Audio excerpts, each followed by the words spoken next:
Gençler hepinize selam. Kanala hoş geldiniz. Bugün birlikte Heidelberg'i gezeceğiz. Bildiğiniz üzere Darmstadt'ta okuyorum. Yaklaşık 1 saatlik tren yolculuğuyla buraya geldim. Buraya aslında tek başıma gezmiyorum. Okuldaki uluslararası öğrenci kulüpleriyle birlikte geziyoruz. Yani toplu bir gezi olacak. Ama ben her zamanki gibi biraz ayrık takılıyorum. Size mümkün olduğu kadar Heidelberg'i göstermeye çalışacağım. Şu anda Heidelberg Kalesi'ne doğru çıkıyoruz. İndiğiniz yerden yaklaşık 10-15 dakikalık bir yürüme mesafesinde Heidelberg Kalesi'ne ulaşabiliyorsunuz. Ve bayağı bir gördüğünüz üzere yokuş. Kaleye doğru çıkarken böyle ara ara molalar verip manzaranın tadını çıkarabilirsiniz. Çok güzel kale manzaraları ve ormanlar var burada. Bunları kaçırmayın, acele etmeyin. Gençler, kaleye çıkarken birkaç tane panorama noktası var. Onlardan bir tanesi burası. Şehrin en güzel noktalarından biri olduğu söyleniliyor. Burada görmüş olduğunuz nehir Neckar Nehri, Rhein-Neckar olarak geçiyor. Ve zaten Heidelberg şehri tarihi bir şehir. Burada Neckar ve Ren nehirleri arasında konumlanmış durumda.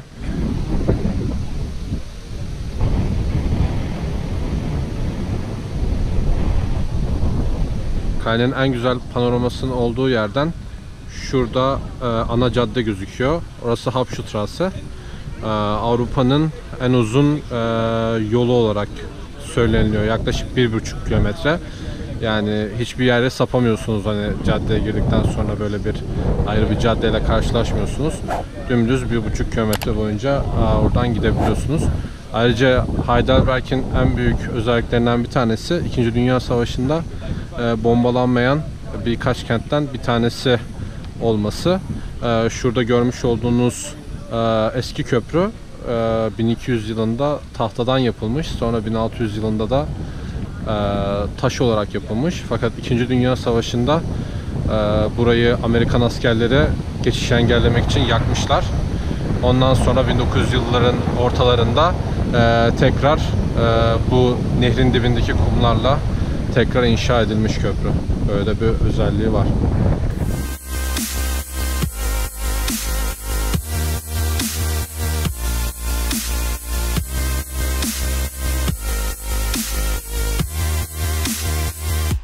Şu an kalenin içine girdik. Kalenin böyle farklı pencereleri var. Ve harika Neckar Nehri'ne karşı bir panorama izliyorsunuz. Yine yürüyüş yolundan farklı tabelalarla buraya ulaşabilirsiniz. Yaklaşık az önce göstermiş olduğum panoramadan 5 dakika yürüme mesafesi uzaklıkta. Böyle içerisi kalenin bir bölümü şu an.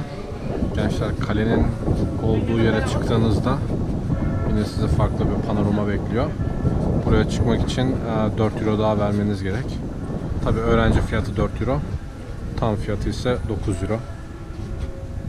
Gençler, şimdi kalenin başka bir yerine doğru geldik. Kale normalde 1200'lü yıllarda yapılmış ve Rönesans'ın etkilerini gerçekten görebildiğiniz bir stile sahip. Binaların orta kısımlarında kabartmalar ve dönemin ünlü kişilerine dair eserler mevcut. Kalenin şu kısmında bir tane güneş saati var ama tam olarak kestiremedim. Doğru saati gösteriyor mu gösteremiyor mu? Roman rakamlarıyla birlikte şu an saat 1'e çeyrek var ama orada sanki 11 gibi falan gösteriyor. Onu tam anlayamadım. Ama buraya geldiğinizde bu kısma bir dikkat edersiniz. Çünkü güneş saati çok fazla artık günümüzde kullanılan bir şey değil ve gerçekten tarihi öneme sahip. Eskiden bütün çalışmalar bunlar üzerinden yapılmış durumda. Kalenin her tarafında böyle Rönesans'a ait yapılar görmek mümkün. Gerçekten hayrete düşürecek şekilde yapılar var ve burası bir geçidin üstündeki bir kule olarak düşünebilirsiniz. Yine böyle arkaya doğru devam ediyor kale.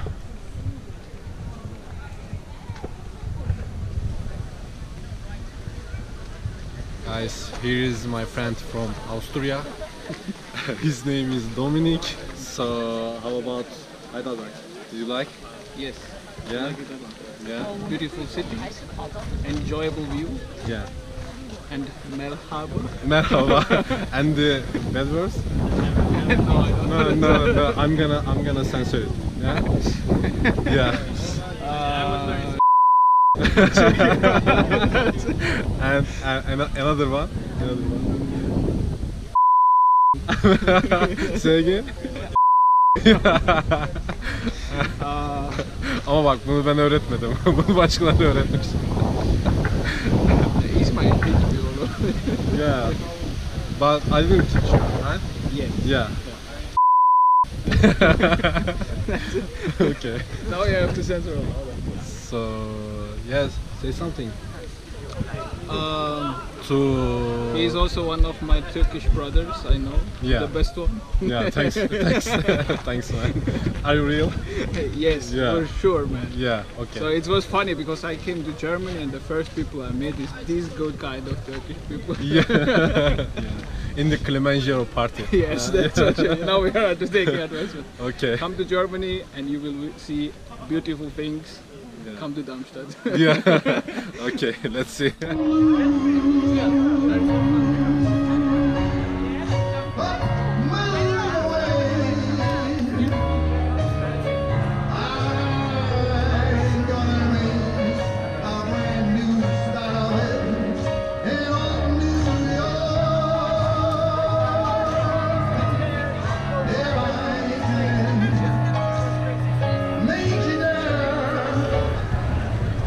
Sen de buraları tanıt abi.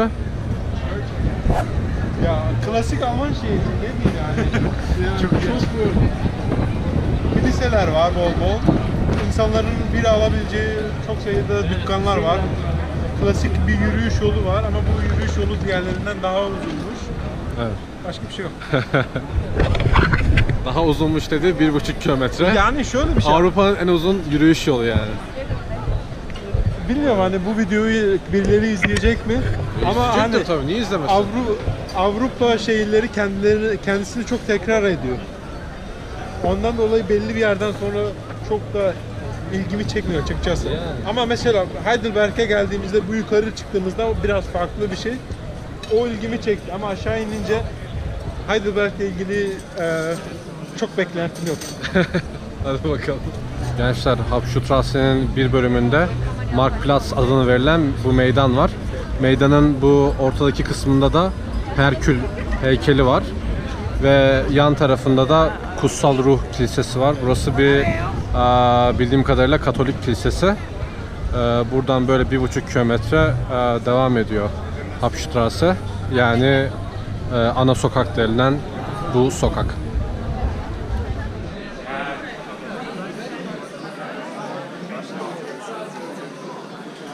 Şimdi eski köprüye doğru ilerliyoruz gençler.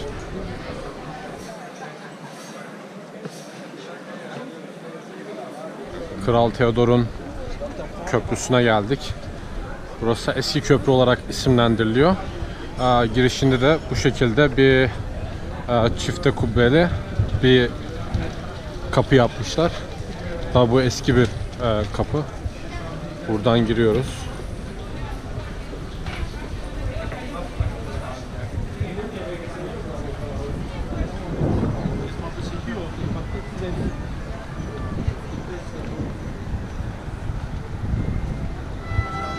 Köprünün girişinde böyle bir heykel var. Bu heykel Kral Theodor'a ait.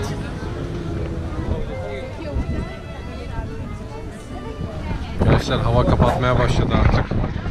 Şu tarafta buradan kalenin çok güzel bir görüntüsü var. Şu an eski köprünün üzerindeyiz. Aynı zamanda burada Neka nehrinde böyle bot turları, tekne turları falan yapılıyor. Böyle. Şu an köprüde kardeşimle beraber çok iyi bir St. Petersburg muhabbeti yapıyoruz. Yeah. Nobody can speak English in there, right? In St. Petersburg, yeah. St. Petersburg, yeah. Yeah. What about Moscow? I didn't went there, but I heard there's worse. Worse. Worse. Yeah. So Russian they are not, They don't like it. I mean, they don't like or they cannot. The older people, the local people don't. The younger people can speak a little bit, but they don't want to, since the language is from America. Okay. And we have a YouTuber here. Yeah. His name Anil. Yes, Anil, can you introduce us this team? Say something in German too. German? Yes. Yeah. Ja, natürlich. Yeah. Folgt mir und abonniert seinen Channel. Yeah. No, I said this. Follow me and abonate your channel. This is my channel.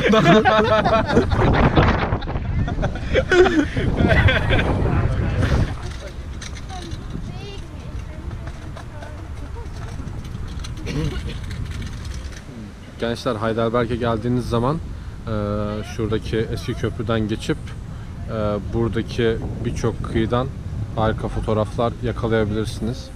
Aynı zamanda bu şekilde nehir kenarında yürüyüş yapabilirsiniz.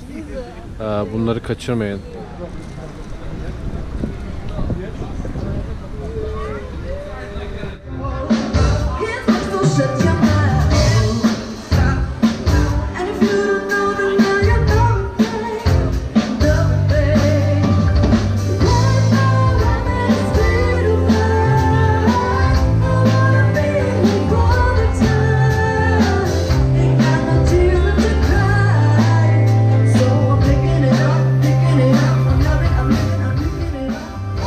Gençler, bu da bronz maymun heykeli. Bayağı ünlü. Herkes gelip önünde fotoğraf falan çektiriyor. Bayağı bir kalabalık var. Şimdi Dominik'le birlikte filozoflar yoluna gidiyoruz. Kimse gelmek istemedi. Şu an deli gibi yağmur yağıyor dışarıda. Harika bir panorama var. Bakalım, daha başındayız yani yolun. Göreceğiz daha nasıl güzellikler var. Dominik'le birlikte filozoflar yoluna geldik. Yaklaşık merdivenli yokuşu çıkmamız 15 dakika sürdü. Ama sonunda başardık. Yeah, Dominik, we made it. We made it. Yeah. We made it in 15 minutes. Yeah. Zamanında biliyorsunuz Heidelberg Üniversitesi tıp ve eczacılık alanında bayağı ünlü, bayağı başarılı bir üniversite. Filozoflar molaları olduğunda buraya gelip yürüyüş yaparlarmış. Aynı zamanda da dinlenirlermiş. Böyle bir önemi var buranın. Biz de burayı ziyaret etmek istedik. Aynı zamanda harika panoraması mevcut. We are at the Philosoph Hill, and you can see why the professors came up to think about their studies or work, to see and get a beautiful view over Heidelberg and enjoy the beautiful oxygen of here. And you can smell it. It's only sweat. No, it's fine. But yeah, And look at this view. Yeah. the view is really extraordinary. Now we have footsteps. Man still. And we have a better view. It's the man who does the channel. Şimdi filozoflar yolunun sonuna doğru geldiğinizde böyle bir tabela var. İşte filozoflar yolu ve çevresi diye. Burada es gibt in der Vergangenheit. O da in der Vergangenheit. Der Schillingnette. Yeah. Ya. Geçmişte işte böyle canlılar yaşıyormuş burada. On the walls you can. Aha. There on the walls. Bu duvarların arasında yaşıyorlarmış. İşte kertenkele türleri, zehirli yılanlar, mit venom. Without venom. Without venom. Ya zehirsiz yani. Bir de şeyler varmış. Yaban arıları varmış. Onları And- anlatıyor. This is the wine garden. Yeah. So it also says it's a wine hill, and out of them you can make the wine. Ya, okey.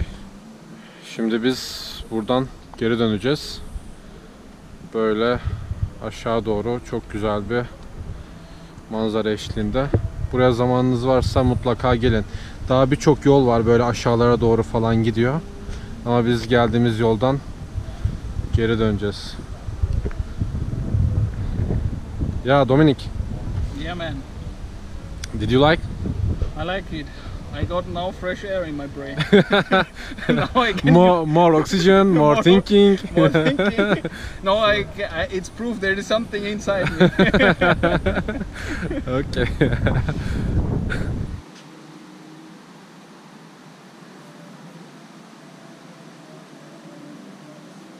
Guys, I am ending this video, so don't forget to give us big thumbs up, yeah, and subscribe our channel. Subscribe here. So yeah, so see you next time. For sure. Enjoy. Bye. Yeah.